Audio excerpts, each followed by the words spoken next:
யாரிடமும் கெஞ்சாதுங்க. Hi friends, welcome to Chris 2021 live to the வே.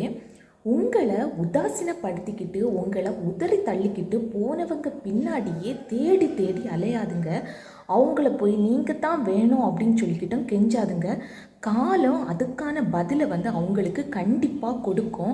நீங்கள் வேண்டாம் அப்படின்னு உதறி தள்ளிட்டாங்க அப்படின்னா நீங்கள் அதுக்கு என்ன ஒரு காரணம் சொன்னாலும் கண்டிப்பாக அதை ஏற்றுக்கிற மனநிலை மனப்பக்குவம் அவங்களுக்கு கண்டிப்பாக இருக்காது. ஸோ நீங்கள் என்ன சொன்னாலுமே அவங்களுக்கு தப்பாக தான் தெரியும்.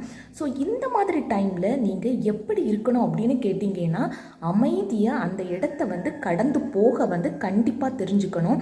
ஸோ நாம் அமைதியாக இருக்கும்போது காலம் அவங்களுக்கு அந்த பதிலை கண்டிப்பாக கொடுக்கும்.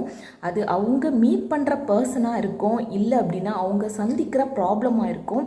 எதுவாக இருந்தாலுமே அவங்க அதை சால்வ் பண்ணி நம்மளையே தேடி வரக்கூடிய பக்குவம் கூட அவங்களுக்கு கண்டிப்பாக வரும். ஸோ இந்த மாதிரியான சிச்சுவேஷனில் கண்டிப்பாக நீங்கள் அமைதியாக இருங்க. எப்போதுமே அதற்கான நியாயத்தை சொல்லி அவங்க பின்னாடியே அலையாதீங்க. கண்டிப்பாக உங்களுக்கு இந்த வீடியோ யூஸ்ஃபுல்லாக இருந்திருக்கும் அப்படின்ட்டு நினைக்கிறேன். யூஸ்ஃபுல்லாக இருந்துச்சு அப்படின்னா லைக் பட்டனை ப்ரெஸ் பண்ணிக்கோங்க. இது வரைக்கும் நம்ம சேனலை சப்ஸ்கிரைப் பண்ணாமல் பார்த்துக்கிட்டு இருந்தீங்க அப்படின்னா ப்ளீஸ் சப்ஸ்கிரைப் பட்டனை ப்ரெஸ் பண்ணிக்கோங்க. கூடவே பக்கத்தில் இருக்கிற பெல் ஐக்கானை கிளிக் பண்ணிக்கோங்க. தேங்க்யூ.